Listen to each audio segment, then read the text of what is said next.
السلام علیکم ورحمۃ اللہ وبرکاتہ۔ بسم اللہ الرحمن الرحیم۔ ناظرین، بڑا ہی افسوس ہوتا ہے جب معاشرے میں ایک طرف نظر ڈراتے ہیں کہ ایک ایک خاندان میں بڑی ہی بڑی گھر ٹوٹ رہے ہیں، گھر کے گھر اجڑتے جا رہے ہیں۔ طلاق کا رواج، ڈیورس کا رواج عام ہو چکا ہے۔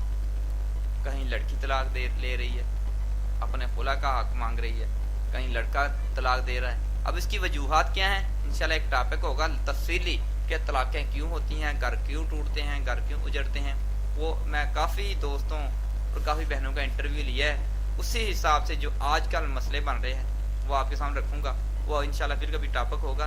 آج میں صرف یہ بیان کرنا چاہتا ہوں کہ غلطی والدین کی، سزا بچوں کو۔ غلطی والدین کرتے ہیں لیکن سزا بچوں کو ملتی ہے۔ کیا قصور ہے ان معصوم بچوں کا؟ آپ سمجھے نہیں ہوں گے کہ غلطی والدین کی، سزا بچوں کو، یہ کیسے؟ ساتھ رہیے، انشاءاللہ سمجھ جائیں گے۔ بات یہ ہے کہ جب شادی ہوئی، شادی کے بعد اللہ نے بیٹا یا بیٹی عطا فرمائی، اس کے بعد کوئی آپس میں لڑائی جھگڑا تھوڑا بہت ہوا تو خاوند نے طلاق دے دی۔ لڑکی کی غلطی تھی یا لڑکے کی غلطی؟ غلطی والدین کی، سزا بچوں کی۔ اب طلاق دینے کے بعد، ڈیورس کے بعد، لڑکی اپنے ماں باپ کے پاس چلے گی، لڑکی کو ماں باپ مل گئے، لڑکی نے آگے شادی کر لی، لڑکی کو خاوند بھی مل گیا، لڑکے نے بھی شادی کر لی، اس کو بھی خاوند بیوی مل گئی۔ ناظرین، افسوس تب ہوتا ہے جب ان بچوں کی طرف دیکھتے ہیں کہ بچوں کو ماں کہاں سے ملے گی۔ کئی بچے باپ کے پاس چلے جاتے ہیں اور کئی بچے ماں کے پاس چلے جاتے ہیں اور دنیا میں ذلیل ہو کر رہ جاتے ہیں۔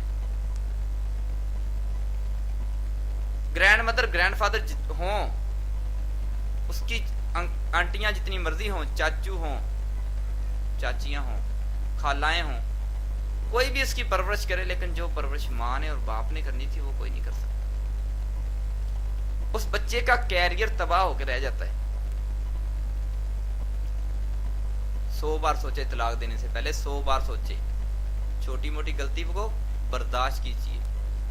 بڑے میں نے دیکھے جو طلاقیں ہوئیں، چھوٹا سا پوائنٹ ہے جس کی وجہ سے، جس بیس پر گھر اجاڑ دیا، اپنے بچوں کو ہوتے ہوئے یتیم کر دیا۔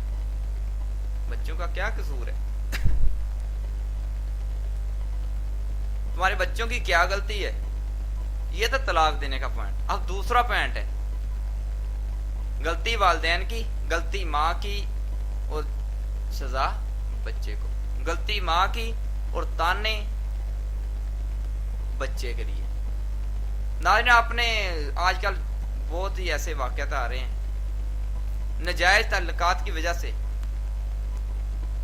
بچے پیدا ہوئے، اور بچے پیدا ہونے کے بعد وہ ایسے کہ جب ہو گیا تو اب بچے کو کہیں عیدی سینٹر چھوڑ دیا، ٹھیک ہے وہ محافظ خانہ ہے، عیدی صاحب کو اللہ جنت میں جگہ عطا فرمائے، بڑا اچھا کام کیا ہے، تو اب چھوڑ دیا، اب خود گھر بسا لیا، آگے شادی ہوگی، لیکن بچے کو ماں نہیں ملے گی۔ بچہ جب جوان ہوگا وہ کیا بتائے گا کہ میرے باپ کا نام کیا ہے، میری ماں کا نام کیا ہے؟ اس میں لڑکے کی بھی غلطی ہے، لڑکی بھی غلطی ہے۔ خود اپنی زندگی میں انجوائے کر لیا، لیکن پوری زندگی کے لیے اس بچے کے لیے، اس بیٹی کے لیے تانو تشنیع چھوڑ کے چلے گئے۔